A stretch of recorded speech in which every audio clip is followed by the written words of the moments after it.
Hey, it's Catherine. So, House Party was originally scheduled to end after the federal election, but because of your great feedback and because there's still so much to talk about with this new government, I am so excited to announce we're going to keep making weekly episodes until the end of June. So thank you so much for listening, and hit that follow button if you haven't already. Okay, now on to the show. Top concession you want out of Canada. The top concession you want out of Canada. Concession? Yes. Friendship. But that's not a concession. No, we're going to be friends with Canada. Regardless of anything, we're going to be friends with Canada. Isn't that nice? Donald Trump wants to be friends with us. I imagined like a million different things he might have said there, and that was the most friendly answer he could have possibly given. Okay, yes, friendly, but we're not on the same page on some pretty important topics like, say, whether Canada should be the 51st state, which Trump was asked about in the Oval Office. No. Well, I still believe that, but it takes two to tango, right? But no, I do. I mean, I believe it would be a massive tax cut for the Canadian citizens. As you know from real estate, there are some places that are never for sale. That's true. We're sitting in one right now, Buckingham Palace, that you visited as well. That's true. And having met with the owners of Canada over the course of the campaign last several months, it's not for sale, won't be for sale ever. But the opportunity is in the partnership, and we'll thank you. But never say never. Never say never.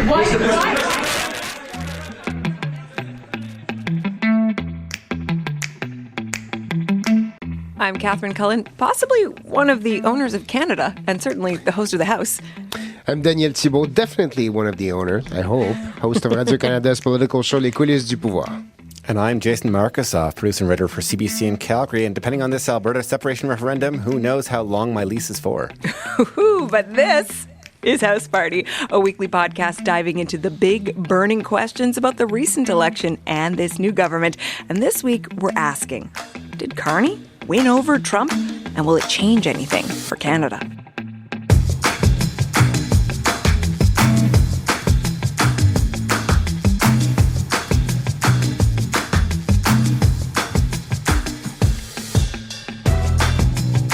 Okay, guys. So, win, lose, or draw. Did Mark Carney win over Donald Trump? Dan, what do you think? I think he comes back with a win. What Mark Carney and his people wanted to avoid was a Zelensky moment in the Oval Office. Everything went super smoothly. They were kind of friendly with each other. It was interesting. The conversation went back and forth. The clip we heard earlier, I want to be friends with Canada. I don't think I was expecting Donald Trump to say that. So, did we come back with anything concrete? Do we have any kind of gains? Any tariffs that are not there anymore? No, not yet. But at least it's a positive vibe, and I think that's as much as you could expect from that first meeting. Disaster averted seems like the biggest vibe out of it. Something put Trump in a good mood, whether it was something Carney said or something he ate earlier on, or some funny joke he saw on Breitbart or 8chan or whatever site he's watching. But that he came out with, talking about friendship. I think people were worried that this was going to be another Zelensky moment with J.D. Vance sitting right there next to Donald Trump. It didn't happen. Yes, as Daniel says, we still have tariffs. There's still some really hard-hit industries by this trade war, but no more disaster news is maybe good news. Well, on the other hand, is someone really your friend if they're trying to move into your house? Like without your permission? I'm not really sure. It's all well and good for Trump to say friendship, but he also leaned in on so many of the things that were most problematic for Canada. Yeah, but at the same time, what did you expect? I was watching him. I was about to say tweet, but it was not tweet. The Truth Social thing, the day before, and even a few minutes before the meeting. Yesterday, there's a clip of him saying, "I don't know what he's coming here for.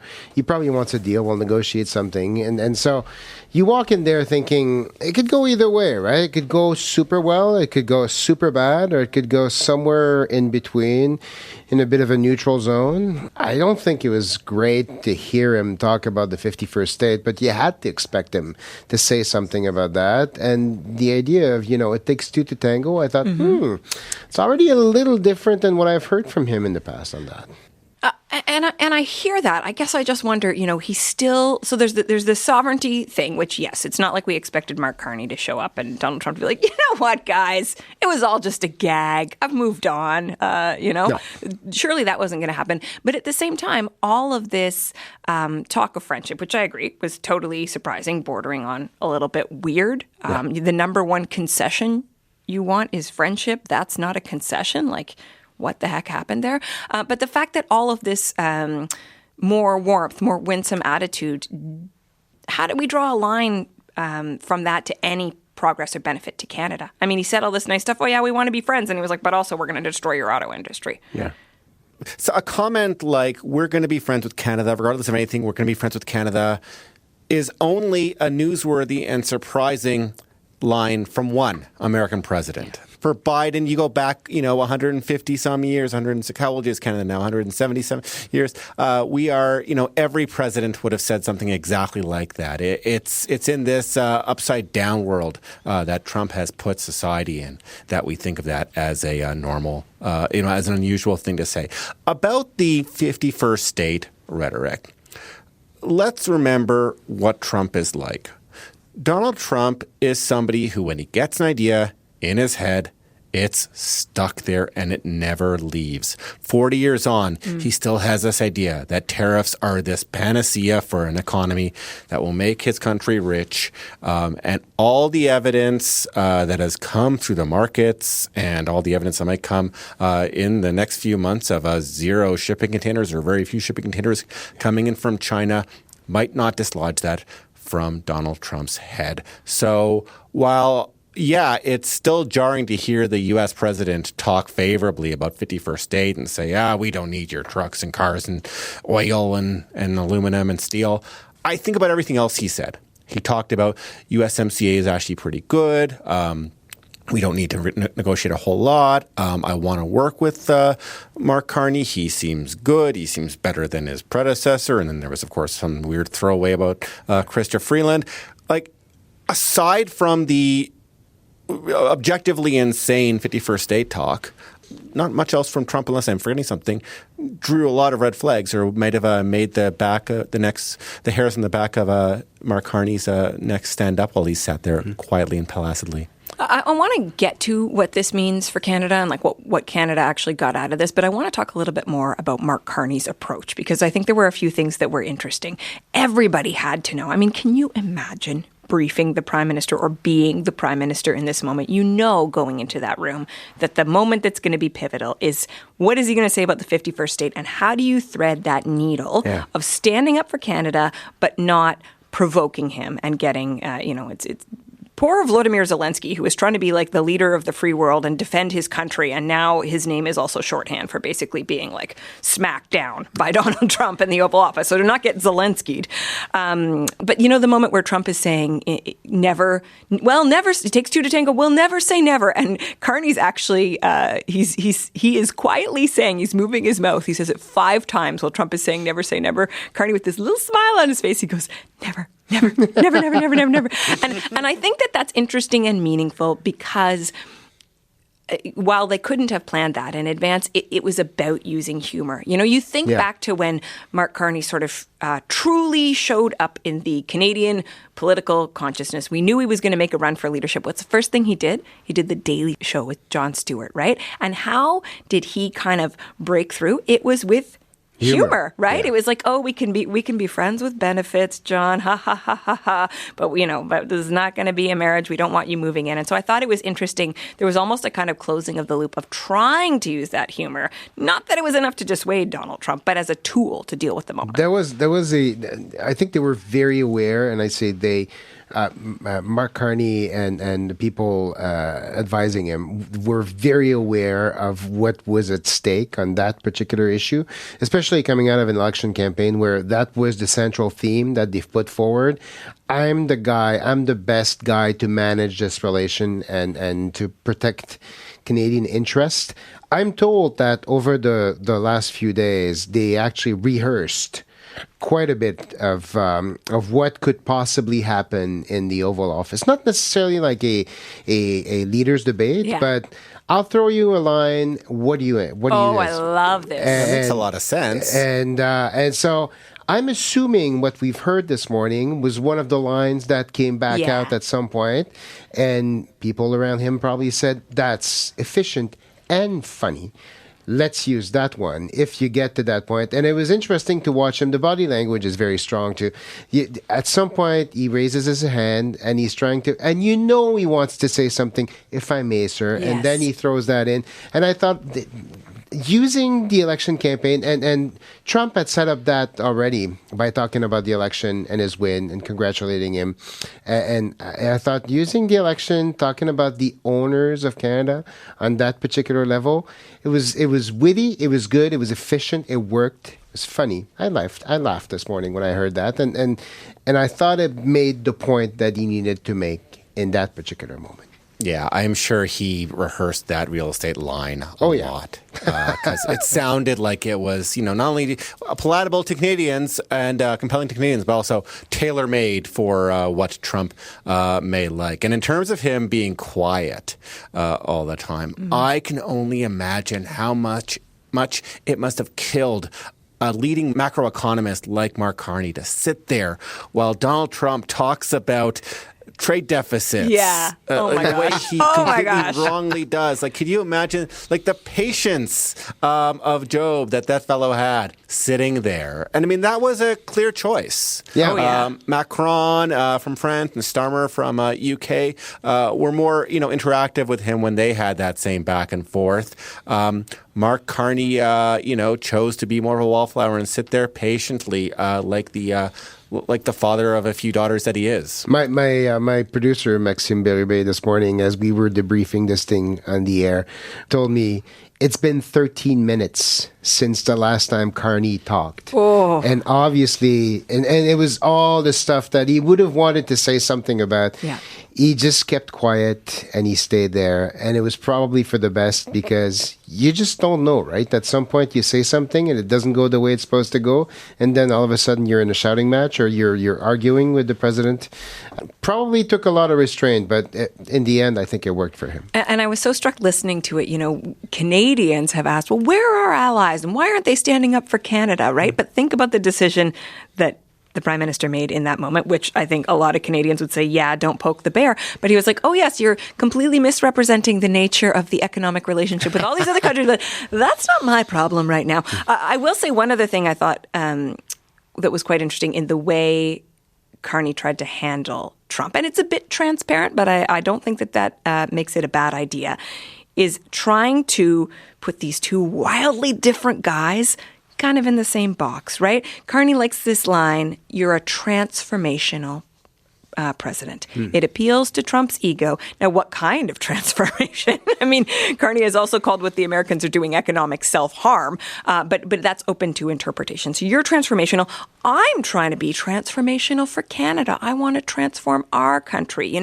We're both guys who care about economics. Let me make a real estate comparison with this 51st state thing, right? Trying to make them seem like they're two people who have so much in common when in so many ways the portion of Canadians who voted for Mark Carney liked how sort of calm he was. He was the antithesis of Trump. He wasn't trying to make a big spectacle of everything. With that little reference, real estate, right? And not everything is for sale. I thought it was, appealing to his... tailor-made to appeal to his ego. Improve the economy? I want to improve the economy. You want fentanyl gone? I want fentanyl gone. I mean, for the people out there who are, very elbows up and took elbows up as a constant, epithet and wanted Mark Carney to be part of their resistance, they probably saw that as more like elbows up for a hug. And that will bother them. Okay. But I think that there's a bigger group, that's maybe a small group of really progressive, really harshly anti-Trump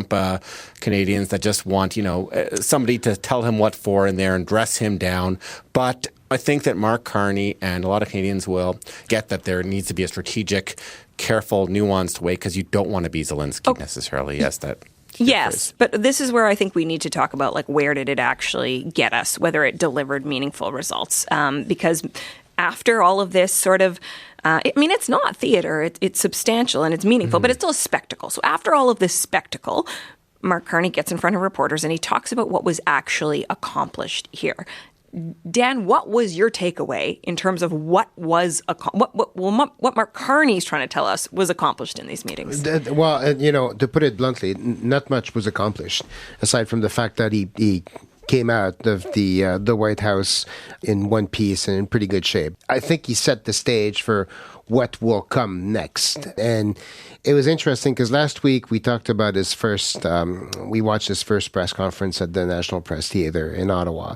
I recall talking to some colleagues who were like, it's refreshing to hear someone answer the question. Yeah. And I was listening to that earlier today, and he was not answering as clearly on some of the question. Like, there was one where he was asking, what happened behind the closed door? And he just looked and said, well, that's why the doors are closed. That's why it's closed door. I'm not going to tell you that.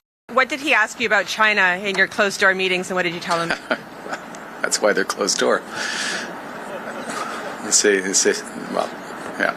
Next question. We had a wide-ranging discussion. There's obviously a lot of stuff that he can't go into details on, but there's nothing that was said during that newser that leads me to believe that we made any significant progress on any of the contentious issue we have there are between Canada and the U.S. right now. They've talked about a lot of things. They've talked about tariffs. They've talked about auto, but there's no resolution anytime soon. There's the beginning of a conversation. I think about Mark Carney was asked afterwards, so there's been several more months of tariffs, and the best Carney can say is not necessarily. He talks about this being the end of the beginning. Yeah. It's going to be a long road, and which means that, despite all this friendship that Donald Trump is talking about, there's still tariffs on automobiles, tariffs on steel, tariffs on aluminum. We heard some of the industry leaders talking about this afterwards, and all they can say is we remain hopeful because Carney, in this first one, is not delivering something for these companies in these sectors that Donald Trump is saying we don't need. And Trump said he wanted to end the industry, right, in the Oval Office moment. So, I have two thoughts about that. One, I thought what Mark Carney did in the news conference afterwards, I'm going to call it a reverse Trudeau. Justin Trudeau was famous for sort of having these big sort of sweeping announcements. And then the question was, could he follow through? This was the reverse of that. Yeah. This was like, it's the end of the beginning. It's process. Nothing to see here, people. We're going to keep working on this. The question is, if it's a true reverse Trudeau, you got to show up with some big results. And I think that's a very open question. If I try to put myself in the shoes of someone, an auto worker who is worried about whether or not their job is going to continue. Someone in the film industry. Trump threatened 100% tariffs on films earlier this week with content. It's very unclear, but essentially, suddenly Donald Trump is Hollywood's best friend. That's a big surprise. But there are people in the Canadian film industry who are like, oh no, are we about to get hit by tariffs? If you are one of those people who see the direct line between what Donald Trump is saying and your livelihood, how do you feel about the end of the beginning, conversations that are going to continue? How much rope do you give Canada's new Prime Minister in terms of how long this process takes? You don't feel good. You don't feel good about what you heard, but you have to give him rope because that's the only option in front of you right now. If I'm an auto worker in southwestern Ontario right now, and I've listened to that newser this afternoon, there's nothing in there that makes me feel better about the future of my industry, right? He's talking about, we've talked about the very linked nature of auto manufacturing on both sides, and it's important. But we've been saying that for months, if not years. So I didn't hear anything there that was overly reassuring. But at the same time, the guy just came in. So would I just say, well, too bad, you're not my guy anymore? I think I'd probably sit there a little discouraged, thinking, well, let's see what happened next on the second, third, fourth meeting. Jason, you're an oil and gas worker, or you work in the aluminum or steel sector. What are you thinking? Well, oil and gas, sectors remain pleased that there's not really tariffs on that sector. And I think that people in those sectors who are not yet tariffed may have ceased to be existentially worried that everything's going to get tariffed, like in that first round of tariffs that Trump was threatening exactly, against Canada. So there is that solace. But no, for especially for aluminum and steel workers. I mean, this is still deja vu. In the first term, Trump put tariffs on those industries and waited until the USMCA was signed, so it lasted months.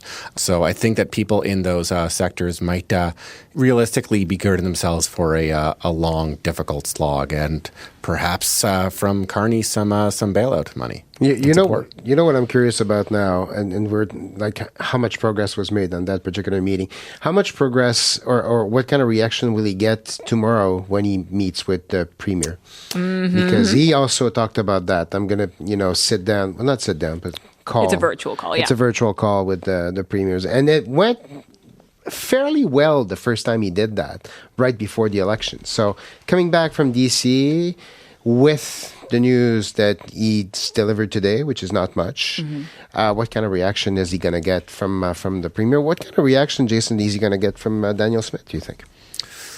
Oh, I mean, Daniel Smith is a tough one, and there, I mean, the very fact that she was talking about separation and the relationship with, with Canada and not about Trump really shows you that this whole relationship's not really on her mind that well. I don't know if what other premiers are going to do if they're more patient. I don't know. I get the whole sense that this is all and Carney seems to be wanting us to think this.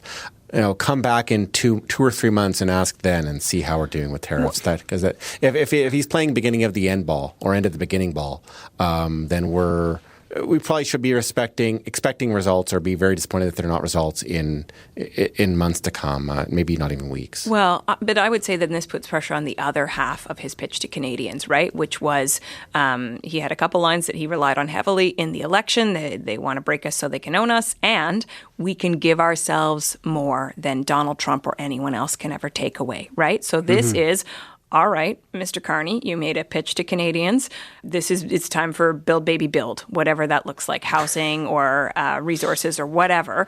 If this process is not going to be a speedy one, it behooves him to get going on the other parts of his agenda, which, of course, I'm sure he is trying to do, right? I mean, we know he's going to have his cabinet in place, we're told, next week. Parliament's going to come back, speech from the throne with the king. There's all these pieces are moving, but there is a lot of pressure to do that. I thought, just kind of as a closing thought, one of the interesting moments as we got Carney's perspective on what happened, and we haven't seen Trump post on Truth Social as far as I know, so maybe there's still some surprise coming. But Carney's perspective, I believe it was Steph Taylor from the National Post asked him, well, did you ask Donald Trump to stop saying this 51st state business?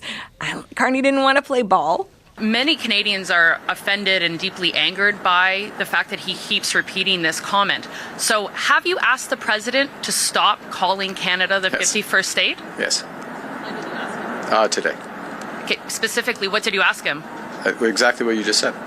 But what words do you use? How did you ask him? Look, I gave you an answer. Do you have a follow-up?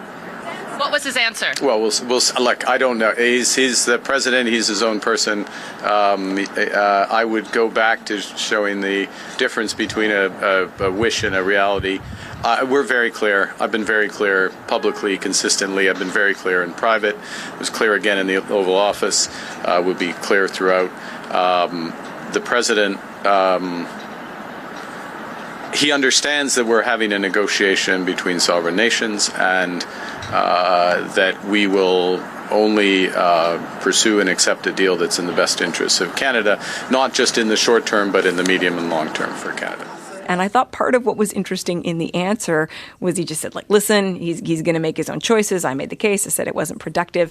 But he's in a negotiation, right? There was this acknowledgement that this thing that is so prickly and offensive for Canadians. I mean, we know it, but it's a negotiating tactic, right? Mark Carney sort of pointed everybody towards that. Yeah. And you're not going to get Donald Trump to drop any of his negotiating tools. I think from here on in, every time Trump again keeps saying 51st state, it's going to be like a needle in our backs and a needle in Mark Carney's neck. That's going to get just that much worse if he was told basically to lay off and he doesn't. Or maybe I hate to say it, but the reverse, are we getting used to it? That's what I wonder, maybe if some of this stuff is we're a little bit more immune to it, actually. I don't know. Yeah. Well, if it comes just blithe along with a bunch of friendly talk, then is it just, Trump being Trump? Yeah. That's a fair point. Yeah. And in a few weeks' time, we're going to see Trump coming up here to my backyard in Kananaskis, Alberta. He's going to be here for the G7 hosted by Mark Carney. You're letting him stay in your backyard. Weird. I have a pretty nice backyard, actually. Surprised. Probably not enough gold adornments for Donald Trump, Probably let's be not. honest. Well, you get a couple of weeks to, spruce it up a little bit. Decoration challenge. Love it. And while you're getting your backyard ready for us, Jason, we get to set our calendars to do this again next week. I am so excited that House Party is going to keep going through the next couple of months. It's been so much fun doing this with you guys. It has been fun. I was not ready to leave this party. I was going to offer to wash dishes or something just to hang around. So I'm glad we keep going. When the party is good, it just keeps going. Okay, well, that is it for House Party this week. Thank you so much to my wonderful co-hosts, Jason Markusoff and Daniel Thibeault. Thanks also to our amazing production team, Caitlin Crocker, Jennifer Chevalier, and Carla Hilton. And special thanks to the listeners who wrote in asking us to keep at it. Catherine Baker and Ralph Goring in particular. Thanks, guys. If you want to write to us too, the email is thehouse@cbc.ca. I'll be back on Saturday with The House, and House Party will be back next week with another big, burning political question.